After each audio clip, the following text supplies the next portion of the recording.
Good morning, everyone, and welcome back to Walkathon Wednesday. We are back in Los Angeles today, and it's a cloudy day. It's actually been cloudy pretty much every day since I've been back.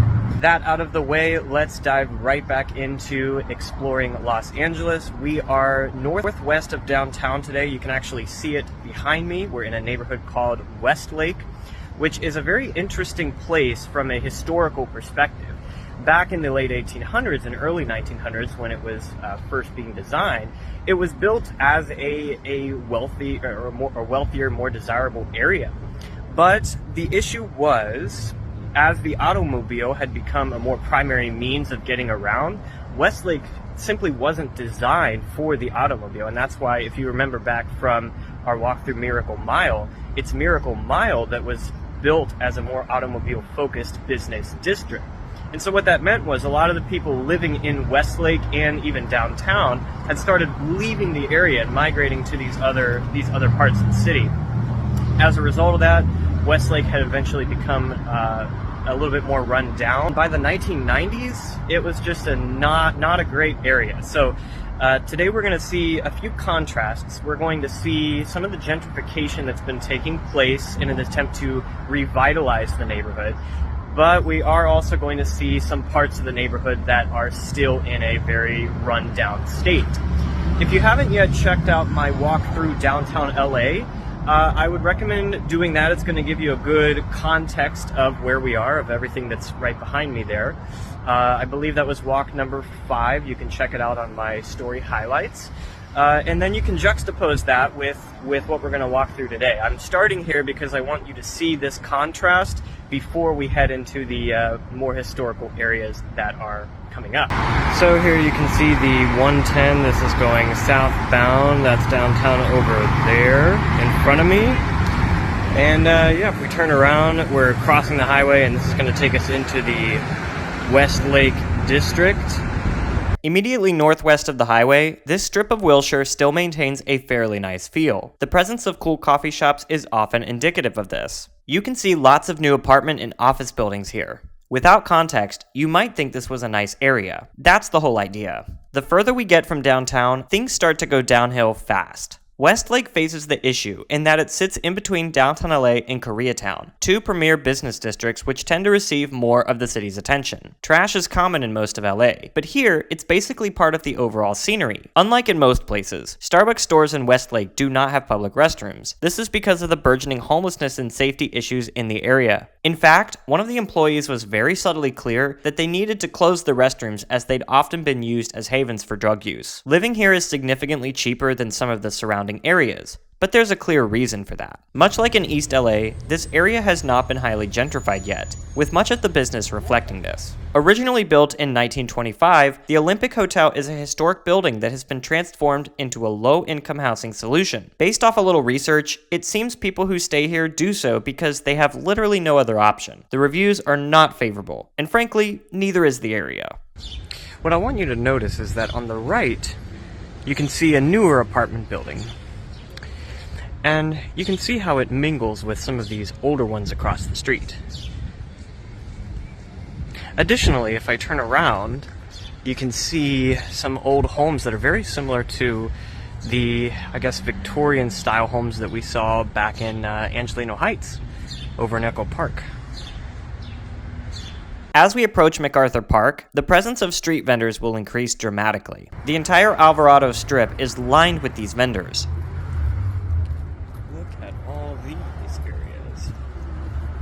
I think this market is pretty cool. This is statistically one of the poorest areas in Los Angeles, but you get a sense of identity and realness here that is much more pronounced. There are lots of historical buildings in this area. It's incredibly dense with a lively street scene. From my observations, there are more street vendors around MacArthur Park than anywhere else in LA. MacArthur Park has a rough history. It used to be a hotspot for crime and gang activity. My research suggests it still is, but I couldn't tell you how it has improved since the 90s. What I can tell you is that I actually needed to leave this area prematurely. Not only was this area of the park filled with questionable characters, but some of those people were covered in dried blood, needles all over the ground. Note also that this area was the site of where I witnessed a vendor selling smoothies to children next to a homeless camp on fire some months prior. I will say that the west side of the park tends to be quieter. but in general, this isn't a place I would recommend having a picnic. There is a pretty big swap meet here, which I enjoy exploring because you can find some great deals inside. It's also at the site of a historic theater which we're going to look at next. Originally opened in 1926, Westlake Theater adapted to changing demographics throughout the 1960s, when it predominantly showed Spanish-speaking films. The venue has been a swap meet since 1991, and here you can see the general liveliness of Alvarado Street on any given day. Westlake is up there with Koreatown as one of the most densely populated areas of LA. This feels pretty accurate. Here you can see some brand new apartment buildings being built next to these really old houses. You can see one here, and I also want you to notice the bars that are on the front of the window. Those are there as a safety measure to prevent people from being able to easily break in.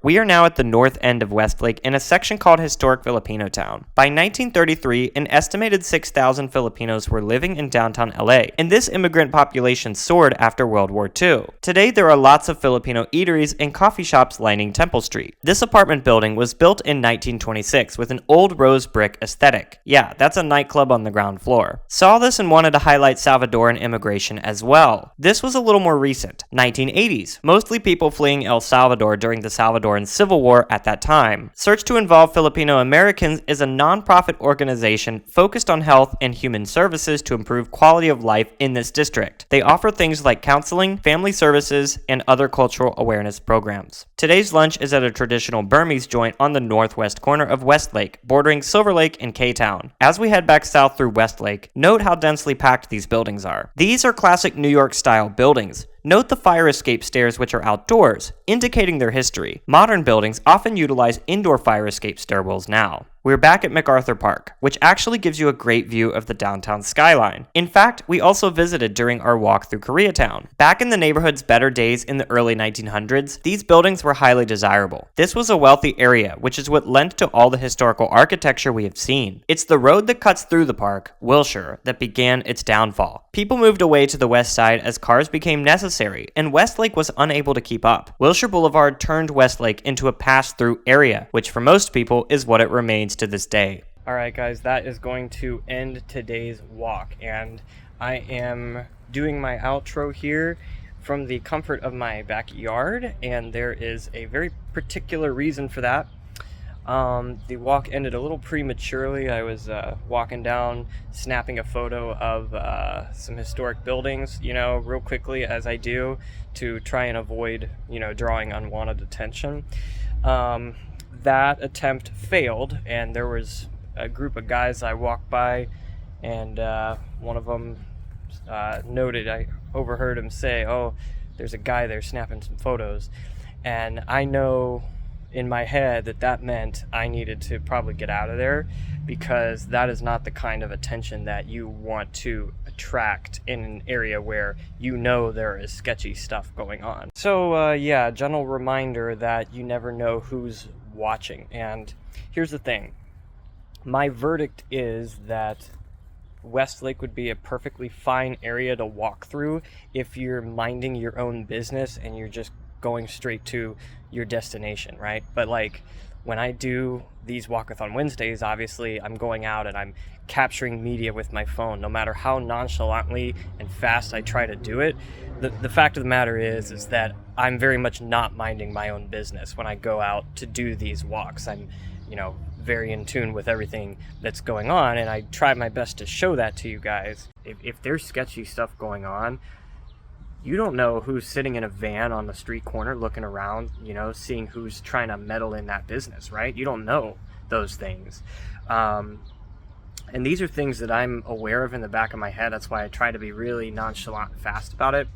But, this, by the way, is not going to deter me from, venturing into some of these other grittier areas. And in fact, that's where we're going to be moving into over the next few weeks, is exploring those particular angles of the city, because I think it's necessary, if I want to do a good job of accurately showing all the different angles of the city, we need to head into these areas. So that's what we're going to be doing. Frankly, I'm looking forward to it, but again, there's a certain level of, being aware of what's around you, which you should do anywhere, but you know, it's something that I'm going to have to exercise a little bit more keenly in some of these areas coming up.